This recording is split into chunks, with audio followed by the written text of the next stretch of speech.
Assalamualaikum warahmatullahi wabarakatuh. Selamat siang Sobat Rasi. Di Rasi Podcast on Air kali ini kita bersama mereka beliau-beliau ini dalam kegiatan Jambore Jurnalis. Ini baru pertama kali dilakukan di Magetan, di mana 125 siswa SMP se-Kabupaten Magetan ini diberi pelajaran atau diberi pemahaman terkait bagaimana melakukan jurnalisme di sekolah.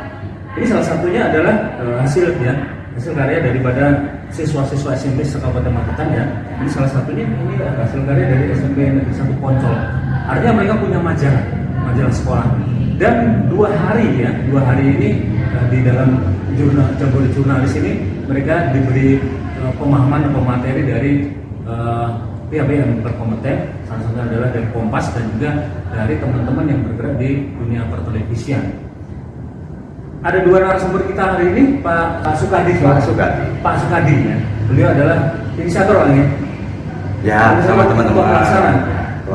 Ketua pelaksana kegiatan Jambore Jurnalis yang dilakukan hari ini. Dan juga Mas, saya sebutnya Mas ya, meskipun Mas Supriyogo. Beliau ini adalah inisiator dan juga aktif banget bergerak di dunia penulisan. Inisiator juga untuk 1000 buku yang ada di Kabupaten. Nah, kali ini kita berbicara terkait output ya daripada Jambore Jurnalis kali ini. Ini salah satu yang kita tuju adalah ini majalah. Betul. Ini kalau majalah, mohon maaf, ini sebetulnya ada yang setiap sekolah sudah ada bagaimana? Atau ada yang belum? Baik, dari 39 sekolah Jambore. Jadi ini sebenarnya sudah sudah mengelola majalah sekolah. Jadi ya kira-kira ada 10 sekolah yang belum. Dari 39 ya? Ya, dari 39 sekolah itu ada 10 sekolah yang belum maksimal dalam pengelolaan majalah. Jadi seperti yang Mas Kota sebutkan tadi, ini SNESPO, ini dari SMP 1 Poncol ya. Kemudian ini contoh ini dari Buletin Pijak dari SMP 1 Sukomoro. Nah, ini juga ada Spatma. Sedangkan itu dari Spatma dari SMP 4 Magetan. Di SMP 1 Magetan, kemudian SMP 2 dan SMP yang lain ini juga eksis dalam anak-anak dalam mengelola majalah sekolah ini. Sehingga kami dengan adanya kegiatan ini ingin menghidupkan kembali majalah-majalah sekolah yang mati suri namanya istilahnya. Sehingga anak punya kreativitas, inovasi untuk menulis di majalah sekolah. Jadi kalau pengelolaan sendiri artinya majalah sekolah ini seperti apa? Ini sudah terbitnya berapa bulan sekali atau gimana? Untuk terbitnya rata-rata di sekolah SMP Kabupaten Magetan itu rata-rata per semester. Jadi 6 bulan sekali. Ya. Sehingga 1 tahun itu bisa menerbitkan 2 kali.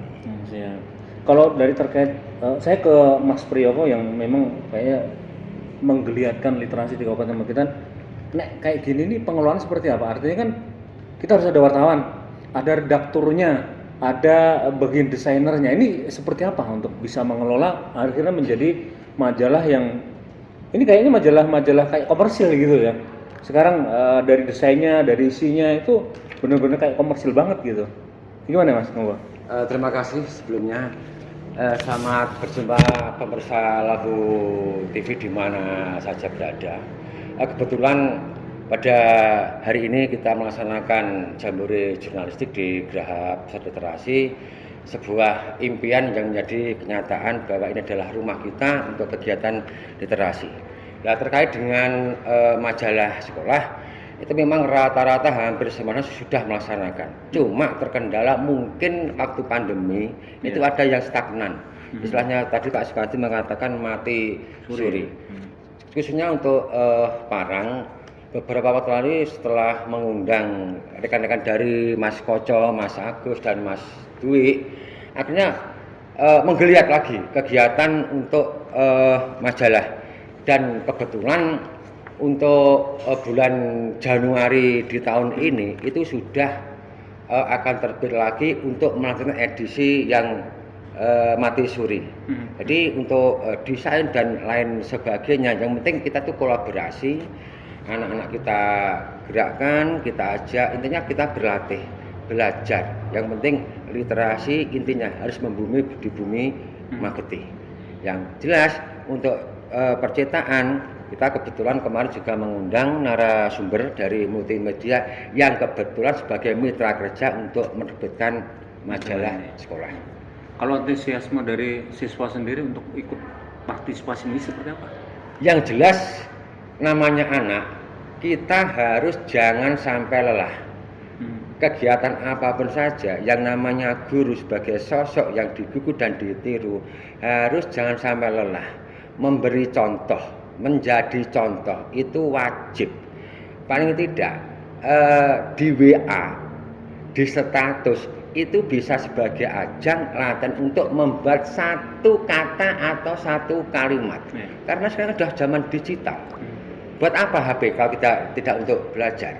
Yang namanya HP, anak kecil pun sampai nenek-nenek sekarang kan pegang HP, Mas Koji.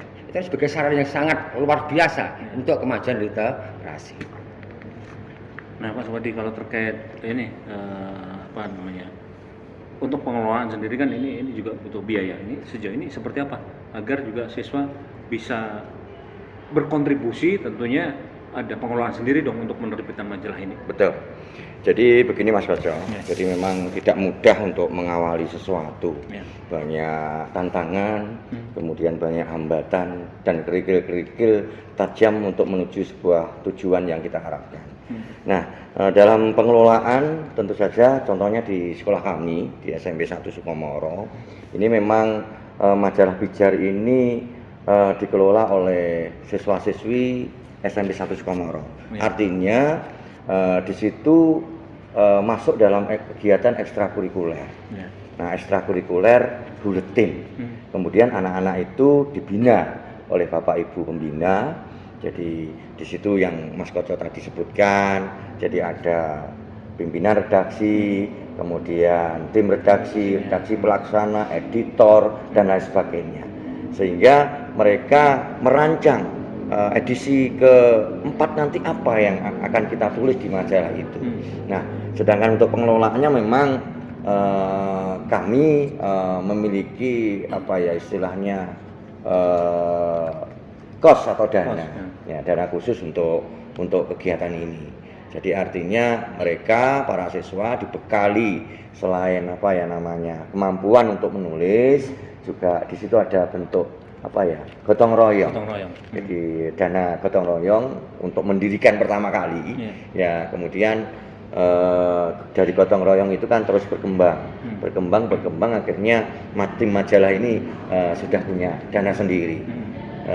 Tentu saja dana itu juga dari anak-anak untuk anak-anak, kembali ke anak-anak, bahkan untuk sumbangsihnya informasi ke masyarakat. Artinya kalau Mona, anak-anak yang berpartisipasi ini dapat honor nggak sih sebetulnya? Iya dapat. Dapat ya? Ya dapat. Jadi misalnya ada grade-nya Mas. Jadi menulis artikel, kemudian menulis liputan atau reportase, kemudian ada rubrik sastra. Di situ memang ada. Jadi ada nominal di situ. Jadi pengelolaannya kita budayakan atau kita berdayakan anak. Jadi anak yang membawa. Ya, anak yang mengelola keuangan itu, sumber dana itu. Jadi Bapak Ibu guru pembina cukup memantau melihat pengeluarannya dan ini juga untuk melatih anak dalam manajemen. Siap. Saya ke Mas Priyono. Nah, Mas, terkait output bagi siswa dengan adanya majalah ini, mereka artinya berkecimpung ya, bagaimana mengelola sebuah media, bagaimanapun sekecil apapun, ini media yang bisa dibilang mainstream ya, karena mereka harus menggalang dana, mengisi bagaimana isi daripada majalah ini agar menarik dan sebagainya. Kemudian mereka akhirnya mendapat outputnya adalah ya kalau dinilai nggak seberapa, tetapi ini kan mereka mengajarkan bahwa kalau kita berkarya gitu, ada imbalan yang bisa mereka dapatkan. Outputnya dari siswa sendiri seperti apa dengan adanya majalah ini? Yang jelas begini, ini namanya ajang suatu pembelajaran.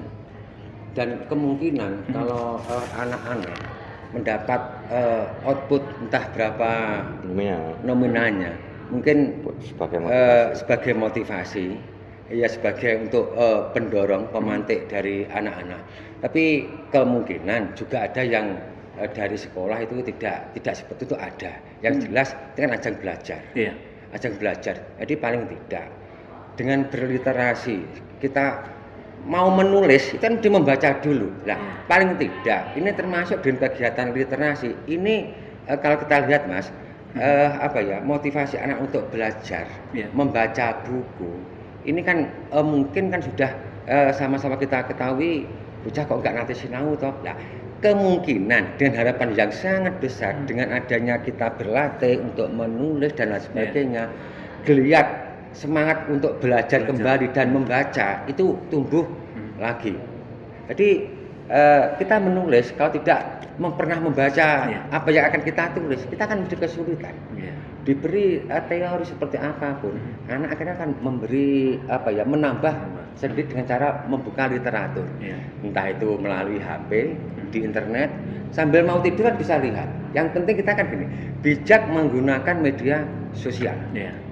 Media sosial harus kita gunakan sebijak mungkin, tidak hanya untuk selfie diri tidak, tapi selfie diri yang mempunyai arti.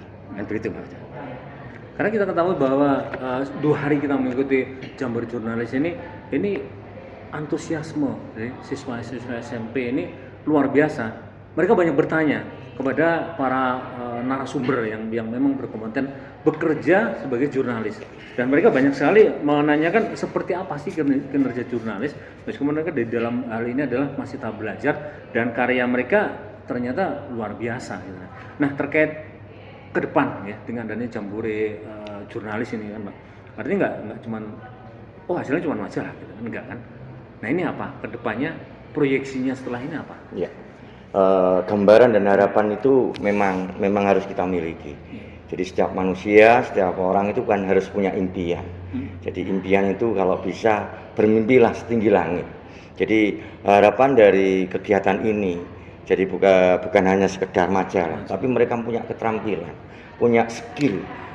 Jika nanti mereka itu melanjutkan ke jenjangnya yang lebih tinggi, kemudian terjun ke masyarakat, dunia kerja memang ini persaingannya cukup ketat sekali, sehingga dengan adanya keterampilan, skill seperti tadi materi atau narasumber telah membawa peserta didik atau peserta Jambore ini ke Taman Refugia.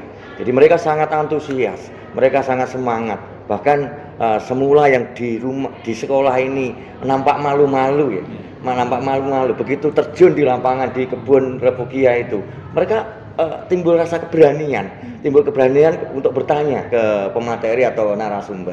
Nah, ini merupakan sebuah skill, sebuah tantangan, sehingga nanti ketika mereka itu sudah besar, punya pengalaman belajar yang luar biasa. Jadi memori mereka itu tidak akan pernah lepas, tidak pernah akan hilang, sehingga impian-impian, tanjakan-tanjakan impian itu bisa terwujud nanti ketika mereka terjun di masyarakat. Kalau output terbesar atau langkah setelah ini nggak ada stepnya. Ya. Kemarin anak-anak sudah bisa nih bagaimana membuat tulisan, kemudian bagaimana meliput dengan video, mengeksplor sebuah daerah. Kalau dulu mungkin mereka datang sebagai penikmat gitu. Ya. Nah, sekarang dengan adanya mereka ini 125 siswa ya, itu terlibat untuk bagaimana mempromosikan potensi yang ada di Magetan. Jadi sekarang bukan cuma penikmat gitu ya, tapi mereka bisa mempromosikan apa sih Refugia itu, di mana, apa fasilitasnya. Nah, ke depan lagi pastinya ada dong planning setelah ini stepnya apa? Mungkin ada lomba atau mungkin ada peningkatan kapasitas siswa lainnya gitu Pak? Baik Mas Kajo, jadi begini. Jadi kegiatan itu memang harus ada rencana tindak lanjutnya. Jadi ketika kegiatan itu telah berjalan dengan lancar, kemudian sukses menghasilkan sebuah produk, ini kita harus memikir rencana tindak lanjut dari kegiatan ini. Artinya rencana tindak lanjut yang sikapnya tentu saja positif. Mungkin seperti yang disampaikan Mas Koco tadi, mungkin akan ada lomba, mungkin ada lomba video pendek terkait dengan branding sekolahnya masing-masing, atau mungkin lomba-lomba yang dengan warna-warna lain. Nah, mungkin nanti kami dari tim ujian buku mungkin sambil ngopi Mas Koco. Jadi kita ide itu munculnya memang dari ngopi ini. Ya, jadi dari ngopi dulu. tidak apa ya. Ngopi dulu. Jadi tidak serta-merta apa ya, secara kedinasan atau apa tadi namanya namanya sastrawan, mungkin penulis atau mungkin apalah yang pengen punya jiwa-jiwa yang pengen berubah ke arah yang lebih baik, kadang dengan ngopi akan muncul ide, kemudian muncul pemikiran, akhirnya mengerucut ke sebuah kegiatan.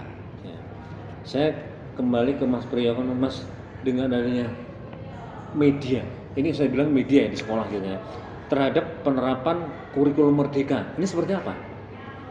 Terima kasih Mas Koco. Terkait dengan kegiatan jurnalis menuju dari pusatnya itu semua itu bermula dari literasi, akhirnya menuju ke multi literasi dan lain sebagainya. Ini adalah sebagai bagian dari literasi. Jadi Pak Kadi mengatakan dengan ngopi itu kan secara kesempatan kita kan minum kopi itu. Tapi kalau kita maknanya kan kita ngolah pikir. Jadi ngolah pikir ya? Iya, ngolah pikir dengan munculnya seperti ini kan dari buah pikiran kita, olah pikir kita. Jadi tidak memandang ini dan itu, tidak, yang penting ini kan hasil dari buah pikir kita. Jadi terkait dengan yang namanya perubahan dan lain sebagainya, ini juga harus berubah. Nah, termasuk untuk kegiatan ke depan ini memang perlu kerjasama dari tim hujan buku, mungkin dari MKKS, dan yang menangnya ada Dinas Dikpora.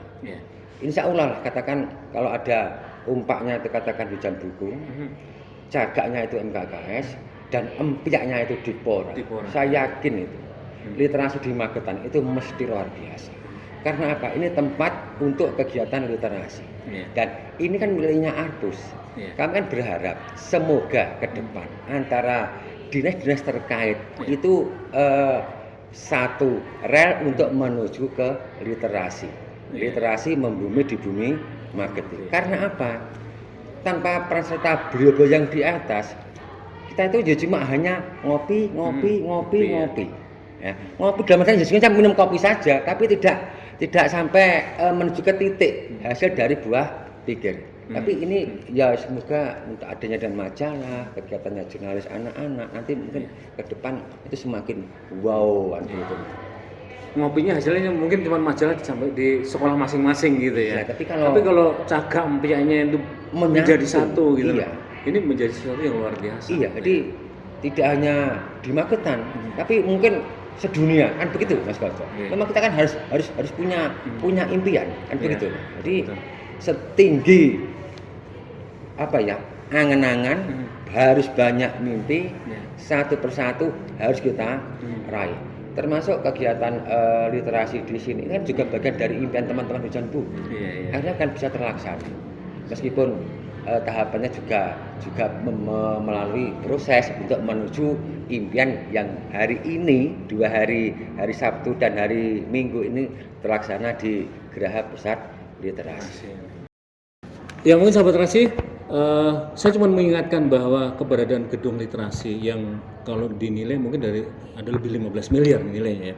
Ini berawal adalah dari gerakan hujan buku dengan menerbitkan 1000 buku dalam 1 tahun. Sehingga Perpustakaan Nasional ini melihat potensi yang ada di Kabupaten Magetan sehingga mereka menghadirkan atau membangun gedung literasi ini. Artinya literasi jika bergerak itu bisa merubah segala sesuatunya. Bukan hanya kebijakan tetapi daerah yang ada di Kabupaten Magetan. Yang terakhir, yang jelas teman-teman dari hujan buku itu sangat berterima kasih kepada Bapak Suprawoto yang sudah peduli dengan teman-teman hujan buku. Sangat terima kasih sekali Bapak, terima kasih sekali. Tanpa Bapak mungkin hujan buku tidak seperti ini. Terima kasih. Mas Priyoko selalu inisiator dan juga penggerak di hujan buku sampai terharu. Terima kasih kepada Bupati Suprawoto nih ya. Tapi yang masih semewah apapun gedung ini ya, tanpa dilakukan kegiatan di dalamnya, ini nggak akan menghasilkan apa-apa.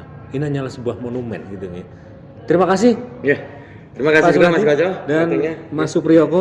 Pokoknya terus bergerak untuk meramaikan gedung literasi. Harus selalu kita. Saya yakin akan ada lagi kegiatan berikutnya. Jadi, Doa kita bersama. Siap. Terima kasih ya. Demikian diskusi kita di Rasi On Air Podcast. Terima kasih.